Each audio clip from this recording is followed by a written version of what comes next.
Là, on a une exception en termes de véhicules blindés pour une fin de guerre dans l'armée allemande, où on assiste à des chasseurs de chars, des véhicules de plus en plus gros, plus lourds, avec une course au calibre. Et là, dans l'évolution tactique des tactiques allemandes, qui sur la fin de guerre sera souvent l'embuscade, sachant que les grandes offensives, les masses de manœuvre, mis à part l'exception de Warth am Rhein, on va être plutôt dans du défensif, avec des petites actions, avec une certaine puissance de feu concentrée pour mettre en déroute les avances alliées de chaque côté, je pense. Et là, on découvre le Hetzer. Ouais, donc voilà, donc le Hetzer, c'est un petit peu, en fait, dans un certain sens, il répond quand même à une politique allemande, notamment en termes de récupération de châssis fiables qui existent.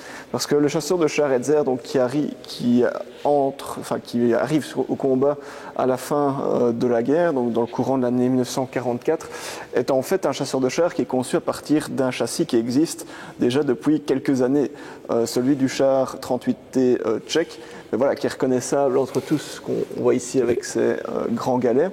Donc il y a un châssis qui a fait ses preuves, qui est facilement productible et qui est fiable, éprouvé. Fiable et éprouvé, voilà. Sur ce châssis, les Allemands vont jouer simple, c'est-à-dire y mettre une casemate et un canon de 7,5 cm, qui est une pièce qui est à l'époque encore suffisante pour prendre à partie la plupart des chars alliés, qui marque le pas quand même face aux engins soviétiques les plus lourds, notamment les chars de type IS, mais qui reste efficace. On voit que c'est aussi un petit véhicule plutôt destiné à l'embuscade, comme tu l'as dit. Donc il est quand même assez petit. Il a un petit gabarit. Discret, facile, presque furtif en fait dans ce qu'on va en faire, quoi. Oui, au niveau défensif, pour se protéger lui-même, c'est sa principale qualité, parce que son blindage ne résiste en fait à aucune arme anti-char. On fait un peu illusion avec ce blindage incliné, qui est quand même l'autre caractéristique, on va dire, du moderne sur de l'éprouvé de 1938, et on a des idées de blindage qui permettent en fait de faire illusion en fin de guerre, quoi. Oui, maintenant ici le Hetzer par exemple ne résisterait pas à un tir de char américain de type Sherman, même à 1,75. Il ne résiste pas à ça. Par contre, tant que tu parles de blindage éprouvé, on voit ici la technique de fabrication allemande de blindage qui assure une meilleure résistance structurelle à l'engin. Donc, on voit que c'est un système qui travaille avec de la soudure, mais aussi par mortaise. Oui, tenant mortaise. On retrouve ce système sur d'autres chars allemands. Ce système d'assemblage du blindage, permet une meilleure résistance structurelle. Ici, on parle du Hetzer, mais le véhicule qu'on a en face de nous est en réalité, à la base, un G13 suisse. Donc, à la fin, après-guerre... La guerre ne s'arrête pas pour le... Oui, pour le Hetzer. Donc, il existe toujours en Tchéquie des lignes de montage de Hetzer, vu que c'est là qui a été produit pour les Allemands.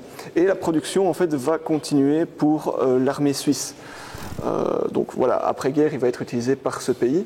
On reconnaît les G13 à plusieurs choses, dont principalement en fait la présence d'un frein de bouche. Donc ici, on voit son filetage qui n'est pas présent sur les modèles allemands de bombes de guerre.